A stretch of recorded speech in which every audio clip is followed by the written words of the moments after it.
Powered by Jim Hudson Automotive Group. Live from Augusta, you're watching News 12 live at 5. Well, as we speak, volunteers across Augusta are working to find out just how many homeless people live in the city. The point-in-time count began yesterday with some crews working throughout the night to make sure the data is as accurate as possible. Our Craig Allison is live on Wrightsboro Road. And Craig, what did crews see last night?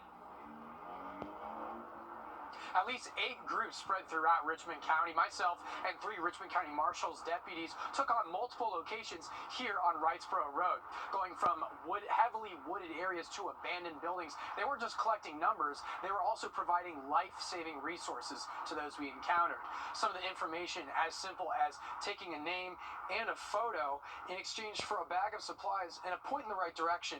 One person we surveyed said they had lost their ID, which prevented them from accessing and pointed them to Gap Ministries and gave them supplies. Others were simply down on their luck, missing rent or choosing homelessness due to personal grief.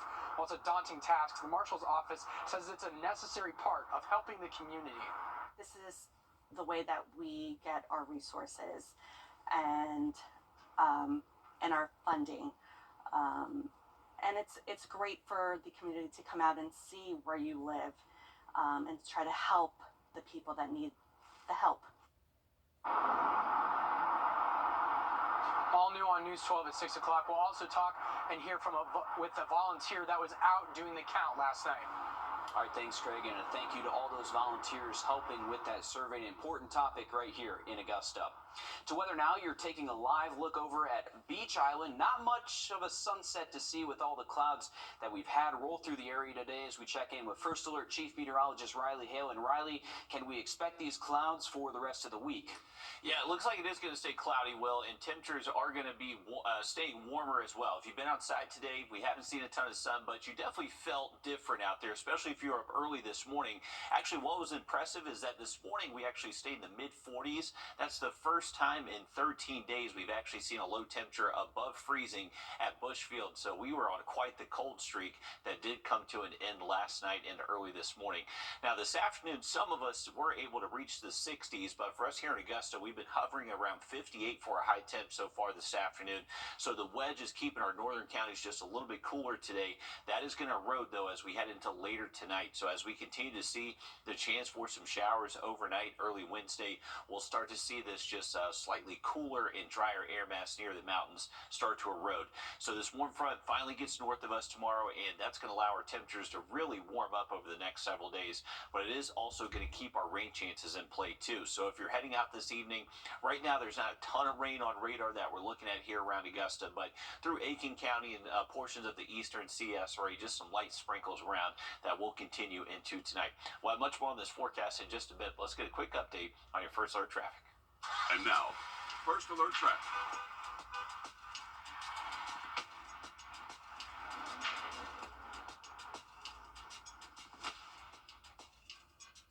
All right, here's a current look at I-20 near this, right over the Savannah River. So looking at eastbound and westbound lanes, and you can see they definitely kind of converge traffic to a pretty tight spot here where they are still ongoing, or where there still is some ongoing construction. So just a heads up, be safe there near the bridge. Looks like traffic moving okay, though. Going to downtown Augusta, looking at the Calhoun Expressway, St. Sebastian, Augusta Canal. Right now, not too many traffic issues here that we're looking at. Have much more on the rest of the week's forecast for you coming up in just about 10 minutes. All right, thanks, Riley. Just a week after Martin Luther King Jr.'s birthday, his youngest son, Dexter Scott King, passed away. The King Center says he fought a long battle with prostate cancer. Today, Bernice King shared memories of the youngest King sibling who followed in his father's footsteps. Dexter was before his time. Even I didn't understand that. And he had a vision to build something that would bring my father to life through technology. Fast forward today, we understand that. Along with his work at the King Center, Dexter portrayed his father in the 2002 movie The Rosa Parks Story. A South Carolina deputy shot in the head continues his miraculous recovery tonight. The family of Corporal Lucas Watts says he continues to grow stronger. They say he's relearning how to talk and can say simple words like yes or no. He's showing good mental clarity as well, and the family says when one of the Watts' nephews gave him a fist bump, he was able to explode the fist bump with his hand. Watts was shot during a pursuit in November. The suspect responsible is behind bars. Old wounds are reopened less than a week after human remains were found in a sandpit are now identified. The Richland County Sheriff's Office says that they belong to Adriana Laster, an Elgin woman last seen in 2011, and authorities say that they've already identified a suspect in her death, a man named Freddie Grant. Ashley Jones spoke with Adriana's mother, who says this news is more than they could have ever prepared for. I told her, Crystal, I believe that your mom is deceased. I said, because we have not heard nothing from her. Those are the conversations Phyllis Horn began having with her granddaughter, Crystal Laster. That's Adriana Laster's daughter, who was just 11 years old when her mother went missing. Horn says she tried to prepare her granddaughter for the harsh reality that her mother might never come home. To actually hear this, it changed the whole game. And it's something that you cannot get prepared for. Even though we talked about it,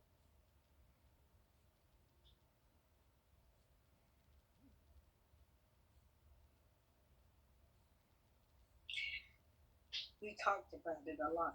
Crystal Laster was 9 when her mother moved to South Carolina from Florida to live with Freddie Grant. What I love so much about her is when she was, whatever she was doing, she always kept her daughter close to the heart. Horn says Crystal even tried staying with her mom for a period while she lived with Grant, but after just a week, she came back home. She said, I do not like him. She said he's just so arrogant, and said he didn't have no patience with her or her mom. And that was just a year before she had last heard from her mother. Adriana Laster disappeared in 2011. She was reported missing in 2012. For 13 years, signs like this hung throughout parts of Elgin until January 19th, the day the Richland County coroner announced remains found in a sand pit just outside of Elgin were those of Laster. I hope Grant knows that he is not going to get away. You will pay the price for this murder. 64-year-old Freddie Grant is serving a 30-year sentence for kidnapping and murdering a 15-year-old. After being charged with Adriana's death, he now is in a more secure facility. The FAA is calling for checks on another model of Boeing 737 planes. Now the agency recommends visual inspections of door plugs on 737-900s. This comes after the door blew out of an Alaskan Airlines flight in the air. Many of you probably saw that on social media. It was the FAA grounded those planes in response. Now the FAA says the inspections of the second 737 model is a precaution. Georgia lawmakers are looking to limit rising property taxes. The Senate Finance Committee is looking at a bill that would cut property tax increases off at 3% per year. This limit would last as long as the owner maintained a homestead exemption. Georgia's Department of Revenue shows overall property tax collections rose 41% from 2018 to 2022. Ultimately, this would be up to voters to approve the plan. Meanwhile, Republican House Speaker John Burns wants to double the state's homestead tax exemption, which could cut tax bills by nearly $100 million statewide. Lawmakers in South Carolina are debating what kind of experience your children's teachers need for the classroom. We'll explain how coming up next. Riley? And temperatures are going to stay very warm for this time of year for the rest of the week, but we're also keeping those rain chances in play while the full forecast just after the break. Call me right now. Start something new sales event at Waynesboro Chrysler Dodge Jeep Ram. Rates as low as 2.9%. New Ram 1500 Bighorns, 2.9% for 72 months. If you can't come to us, we'll drive it to you. Good to go Waynesboro.com. See thousands on the new. Beat the deadline now through the end of the month. Start something new sales event at Waynesboro Chrysler Dodge Jeep Ram. Get instant credit approval. 3.9% on Jeep Grand Cherokees. Good to go Waynesboro.com. All right, welcome back, folks. Here's a live look over Clarksville Lake. Fairly calm conditions for the most part. A light east wind across a lot of the CS already this afternoon, but just reporting a calm wind right now at Bushfield. Temperatures close to 60. We've been hovering in the upper 50s here in Augusta, but you go just a little bit further south, we do find a good bit of 60s out across the southern CS already this afternoon. A warm front, that's what's separating some much warmer air that's going to ride for us over the next several days. So north of the front, we have some cool air still in place across the northern CSRA. If you're south of the front, you're finding some much different feeling air, and that's what's going to be pushing in as we head into tonight. This front also acts like a lifting mechanism, so it can produce some very light showers. That's what we're anticipating into tonight, and even throughout the day Wednesday, that front's still going to be in play to where we'll have the chance for rain. But right now, currently speaking, dry in Augusta. The rain's mainly on the South Carolina side of the river, but if you are heading out this evening, may not be a bad idea to just keep an umbrella close by. But you can see for the most part, us here in Augusta, it looks like rain chances around 20% or less over the next several hours. So if you want to be out and about next several hours, it doesn't look like it's going to be a ton of rainfall for us here locally.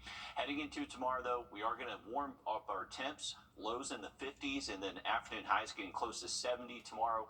But really throughout any point during the day, cannot rule out a quick passing shower. It doesn't look like an all-day washout. I know you see a lot of rain chances on this graphic here, but really just showing you that really at any point during the day you could see a raindrop or two, but not expecting necessarily a ton of rainfall overall.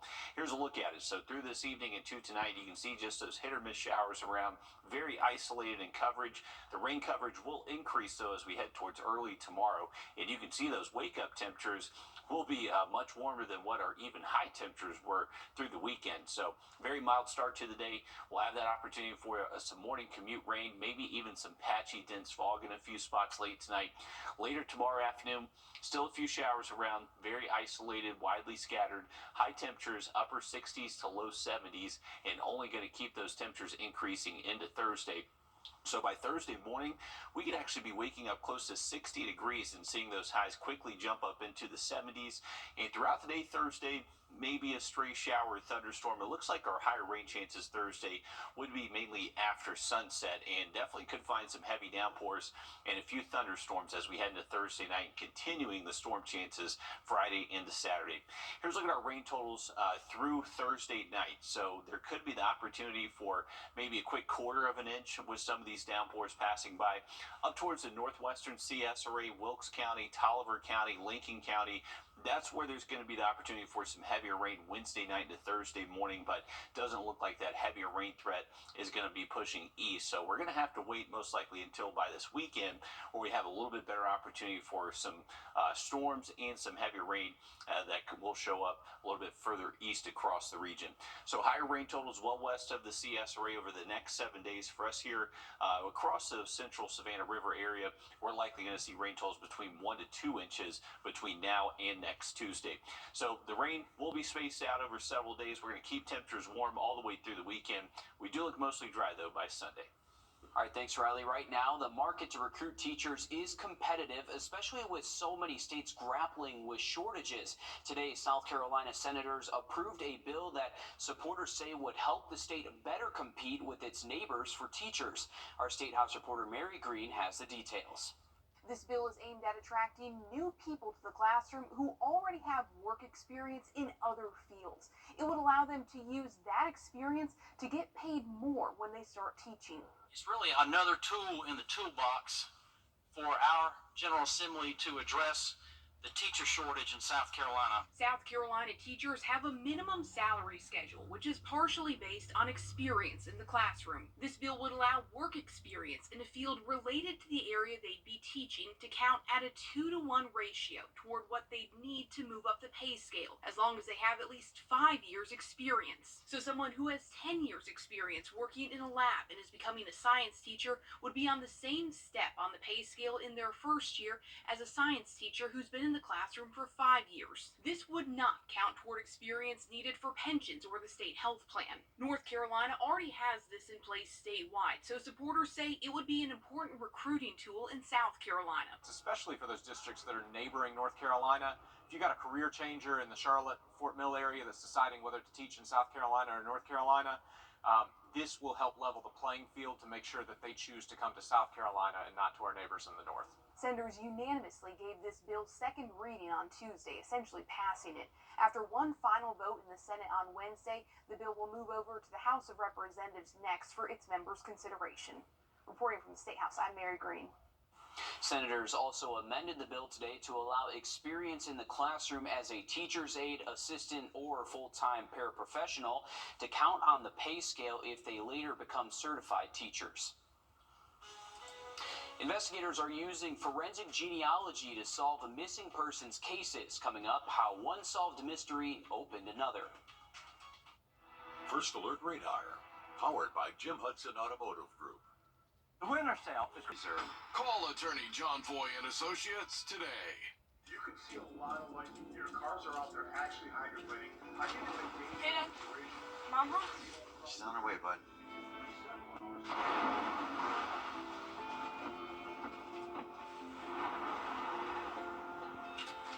Hey, hon. It's nasty out there. Yeah, I'm glad you're home. Stay safe. I will. Tell them to save me some. When others head in, we head out. Dominion Energy. Be advised. Trade-ins welcome. We'll even haul away your old hot tub. James Brown Arena, Augusta. Free admission. Free parking. Call 855-SPA-SALE. Cold cases unable to be solved, missing people unable to be found, human remains unable to be identified for decades. Imagine those cases suddenly having answers. Some new technology is making it possible.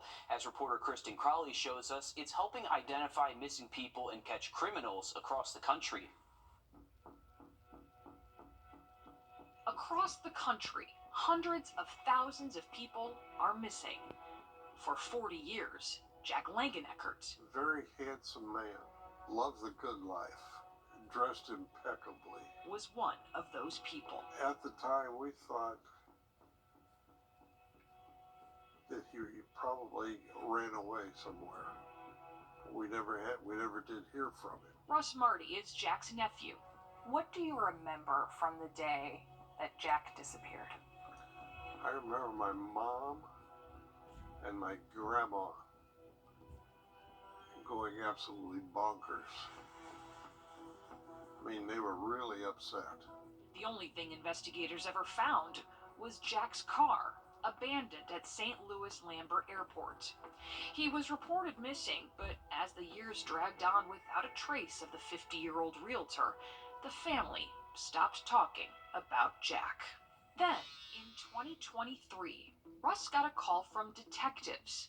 They wanted his DNA to test against some human remains. Those decades-old unidentified human remains cases are what we specialize in. In 2022, the Lincoln County, Missouri Sheriff's Office sent the unknown remains to Southeast Missouri State University anthropology professor Jennifer Bankston and her students, relying on them to extract viable DNA for testing. My students' testing indicated that we had some really good candidate bone samples to send off to the lab that we love to work with on Othram in Texas. Othram is a leader in what's known as Forensic Investigative Genetic Genealogy, or FIG.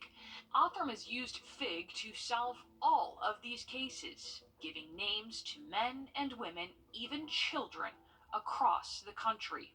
What was your reaction when you got the DNA results back? I knew it was him. I was totally convinced that was my uncle that they found. It turns out Jack never got on a plane. He never even left the state.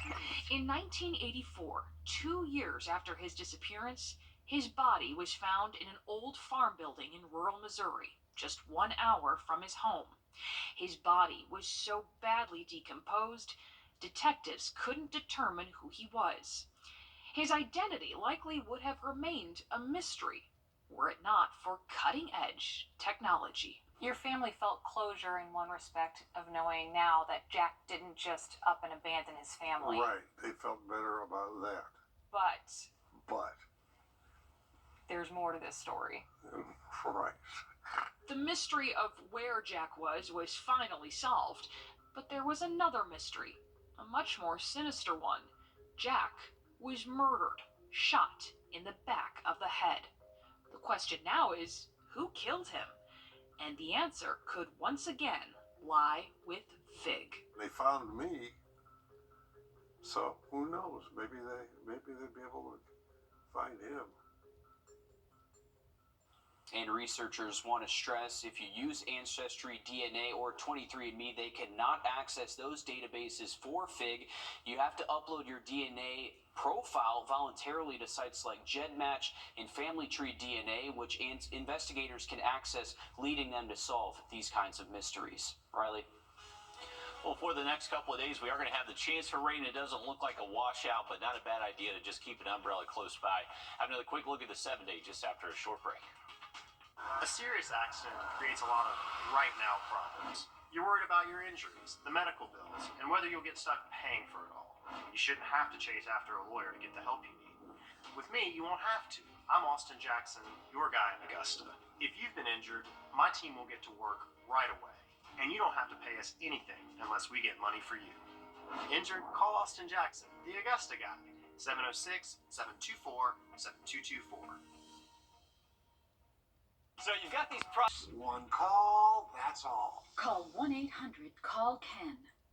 A Georgia dog who fought off a pack of coyotes just won the People's Choice Pup Award in a national pet contest. 3-year-old Casper, the Great Pyrenees, is now fully healed after he was severely injured protecting his farm a year ago in Decatur.